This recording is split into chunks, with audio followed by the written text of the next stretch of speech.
আজকে কি উপলক্ষে ভুরিভোজ করতে আসলাম সেটাই আপনাদের বলবো। তো পুরো বিষয়টা জানতে গেলে ভিডিওটা দেখতে হবে, একটুকু স্কিপ করা যাবে না।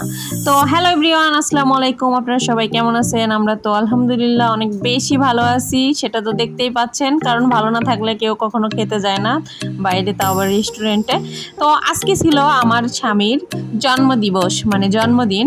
তো ওর জন্মদিন উপলক্ষে আজকে আমি বলছিলাম আমার জামাইকে, চলো আজকে বাইরে একটু খাওয়া দাওয়া করা হোক, তুমি আমাদের ট্রিট দাও।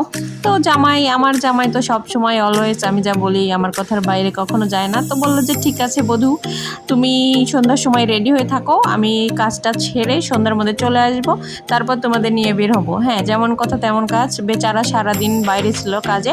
তো কাজটা ছেড়ে সন্ধ্যার সময় এসে আমাদের নিয়ে বেরোইছে। তো রাত্রেবেলা আমরা সুলতান ডাইনে চলে গেছি।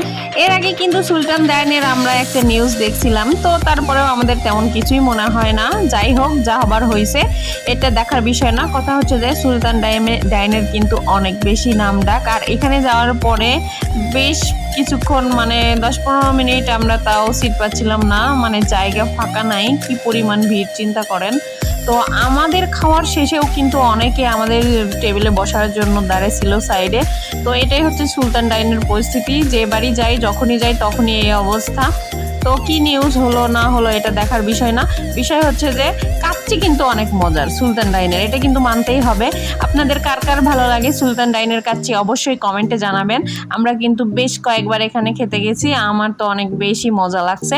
তো যাই হোক, দেখেন আমাদের খাবার চলে আসছে অনেকক্ষণ অপেক্ষার পরে।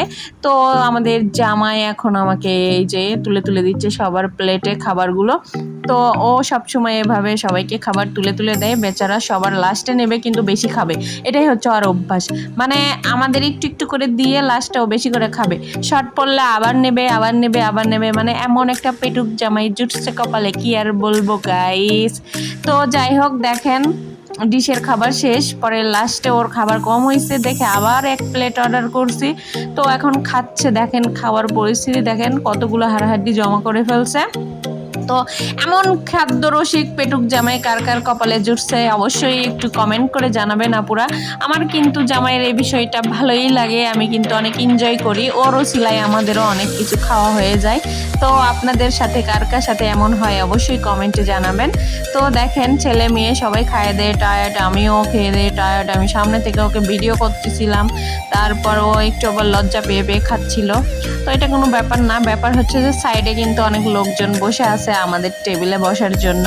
কি আর করার গাইস, তাড়াতাড়ি খেয়ে উঠে যেতে হবে। তো আপনাদের ভাইয়া খেতে খেতে খেতে খেতে লাস্ট পর্যন্ত খাবার অর্ধেক নষ্ট করছে। বুকের মধ্যে খচখচ করে, এত টাকার খাবার যখন নষ্ট হয় তখন কিন্তু অনেক কষ্ট লাগে, কারণ খাবারগুলোর দাম অনেক বেশি ছিল।